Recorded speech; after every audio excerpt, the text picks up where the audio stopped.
several weeks, and he's had ingrown nails on and off on most of his toes, according to the patient, but the big toenails are the worst.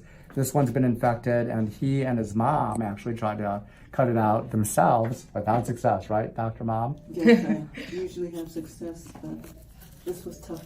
This is a tough one, but like I was telling them, once you get an ingrown nail, it's always going to grow in, and it's always going to be a problem. It doesn't matter how good you think you are at taking these out. If you don't remove the side of the nail permanently, it grows back. So what I'm doing right now is putting a tourniquet on, and we're going to open this area up so we can take a look and see what's underneath and do the procedure. And we can see okay on the video. Yep, light's good enough there. So we've got the tourniquet on. I've numbed them up. I put some lidocaine with a little bit of epinephrine in there so it doesn't bleed. This patient is actually younger. He's got excellent blood flow. Never have to worry about the epinephrine in the toe, but it helps with the bleeding. And he's a little bit bigger of a person. So the bigger you are, the more pressure there is on the veins, so you tend to bleed more, actually, the further away from your heart that you are. So in the toes, if you do bleed, you end up bleeding a lot more than normal. So epinephrine is going to help to keep this a little drier than normal, but he still may bleed. Are you feeling anything up there? Just pressure, right? Just pressure. Okay, good. So what I'm doing is freeing the sides of the nail. This side you can see is actually ingrown pretty badly too. Oh, you feel that up there? Yeah, I feel that. Okay. So he can feel a little bit still. So what I'm going to do is just add a little bit more local. He's already numb, so I'm going to go in where he's numb, but I'm going to put more in so it diffuses to the area that I need to. And you can see right here, I'm going to put it right here. So mainly the nerves that don't get numb are usually on the bottom of the toe. And those are the nerves that bring, can you feel that up there? Do you feel the burning? No. Okay. On the bottom of the toe, believe it or not, the nerves shoot up peripheral nerves to the toenail itself, and that's where the nerve endings are on the toenail, on the bottom of the toe a lot of the time. So I'm going to drop most of this medicine right here on the bottom of the toe in that quadrant. So it's the plantar medial quadrant that I'm dropping the medicine, so it should get real numb on that side. We'll test it in just a second, but it gets numb very fast, especially because there's lidocaine with epinephrine, and that numbs up pretty quickly. So we're going to work on the other side first to give that even more time to numb up. So let's see, let me make sure this is free again. So we'll go back to this, and that is free. We're going to take the side of the nail out. Any pain on this side of the toe? Okay, Yet. nothing good. Yeah, you won't. This side should be fine. So we're going to clip that. And then we're going to take the side out. Normally I'd free both sides at the same time, but we want to just give it a little more time to get numb. So you can see I'm under the skin right now. And I've got it clicked, and I can feel it, and I do it slowly because I don't want anything breaking off there. Also, it's good because you can actually see what's connected to the nail, and you can see that's a nice sized chunk. I have a feeling the other side's actually going to be worse. But if you look, you see that, Mom, in the video there? Wow. See how big that chunk is? Yeah, it's great when you look at it up close because you can see the extent of it. So we're going to take this piece of skin off of there, clean out the side right here, make sure this is all cleaned off. And this is just dead skin here. And this is all ready to come off anyway. Over the next 4 weeks, this will slough off anyway, some of this dead skin here. I'm going to go in here and by feel, I'm feeling around and make sure everything's gone, and it is. That's clean on that side. So now we're going to test the other side again. I'm going to see if he's numb. We're going to test you out. Let me know if this, can you feel anything? No. Good. You're numb now. Legendary. Yes. So now we're going to go in. We're going to actually click this like we did on the other side, and I'm all the way back. And you can see how it kind of fell as I clicked, and that means it's down at the eponychium. The eponychium is where the toenail grows from. And now I can clamp onto this, and we're going to see if I'm right, if this side's actually bigger than the other side. And I've got it clamped, and we're going to pull it, and you can see a chunk coming out. Significant. I'd say it's probably equal. What do you think? Equal in size? Yeah, it's about equal in size to the other. Maybe a little bigger. Okay. But we can see right here on the side. Let's take a look on the table.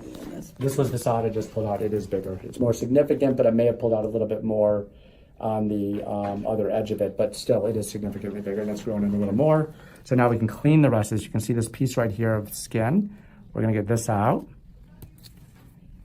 And we'll get a new 4x4. Make sure this is nice and clean. I'm gonna have, because of the infection, I'm gonna have him soak this in white vinegar and water. So he's gonna take a couple tablespoonfuls of white vinegar to about a pint of water to soak it. That's gonna help anything drain out of it. It also changes the pH a little bit, and certain bacteria like Pseudomonas aeruginosa, I think that's how you say it, at least that's how I say it, and that's how I've convinced myself that it's pronounced, but Pseudomonas actually can't grow in that type of pH, so it's good for that. And then it is also good for drawing out any kind of fluid from the area. So I'm mainly more concerned about this side, on the lateral side, than the medial side. So I'm convinced I could have been we're gonna go successful ahead. We're gonna put, if I had your numbing stuff. now we're gonna go ahead and we're gonna kill the matrix. So let's start with over on this side here. Okay. So we're burning the matrix. That's the where the origin. Yep, this is where it was right here. And this we do usually 3 10-second sticks, or sometimes a little bit less. Some people are more sensitive to the chemical, but we like to just say 10-second sticks to be consistent with it. We do it 3 times. And that's just so we can burn the nail matrix so it's not going to grow back again. Are you able to see that pretty well on there? Yep. Okay, good. Does Like I said, it's everyone not get this? exact. A lot of people get this. It's hereditary. And usually with kids, it'll show up usually when they start growing fast, or if they gain weight, because the extra weight on the foot actually will cause the skin on the side to cloak over. It comes over the top of the nail where it's already growing in, so it exaggerates the ingrown nail. So you can imagine if you're just standing there and you haven't gained any weight, Right. and I just handed you 5 pounds at a time. As I hand you 5 pounds at a time, there's more pressure on the bottom of this toe, and there's more and more pressure, and then it starts to, the skin on the side starts to roll over the top of the nail. And that's just from extra weight on it. So that's really the mechanism that exaggerates it, and that's usually what brings on the ingrown nail and the pain from the ingrown nail. And the other thing is that when it grows in like that for long periods of time, the nail is actually dirty, and it will get infected because the bacteria can't escape, so they start to replicate basically under the skin, and then you get a bad infection, which is called an abscess, and then you get pus. So one more stick there. You doing okay back there? Clean under in there. You okay? Yeah, I'm right. All right. And then I'm going to do one more thing here. So this side looks good right here. You can see the white. This one's great for viewing purposes. You can see how white it is there. It's kind of a whitish grayish color. That way we know the nail matrix is burned. The other side, it's a little more bloody, but I'm gonna see if I can just clean, now that we've done the chemical, if I can get this, clean out the skin a little bit here on the side, and I'm gonna take a little bit of the skin off just for the purpose of, for cosmetic reasons. When it heals, it'll heal in better rather than having the skin flapping around here. And I'm using a tissue nipper right here too. You can see, we'll clean this up here. And there's one more bit here on the side that I want to get out.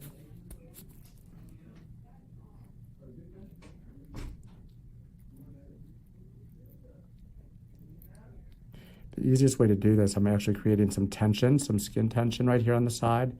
And then I'm doing this by feel too as I nip this. This is kind of the same thing they do at a pedicure place where they clean the cuticle area. And you can see I'm just cleaning the side of the toe. That looks a lot better right there. Yes.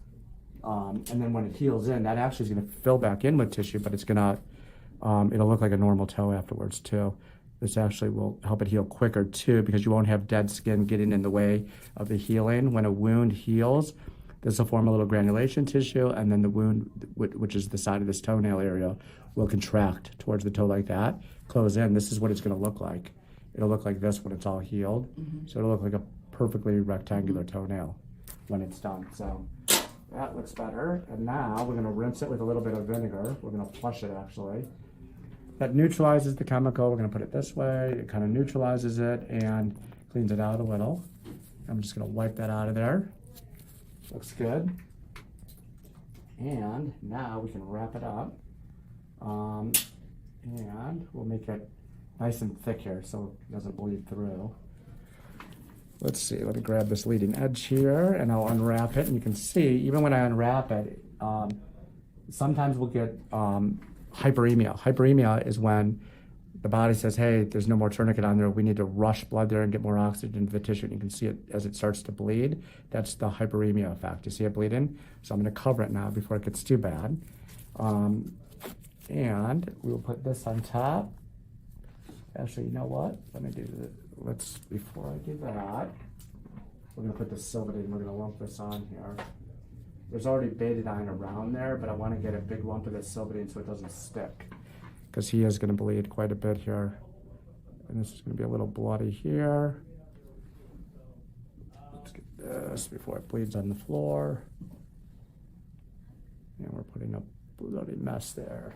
I said that with an English accent for all my English fans out there. It's a bloody mess. It's a bloody mess of blood. Anyway, he's going to take this off tomorrow and start soaking it in white vinegar and water. So we'll cover this up before it starts to bleed. Now what I'm doing is using a little bit more pressure here as I do this. And again, because of his size, when he stands up, there's going to be a little more bleeding than normal.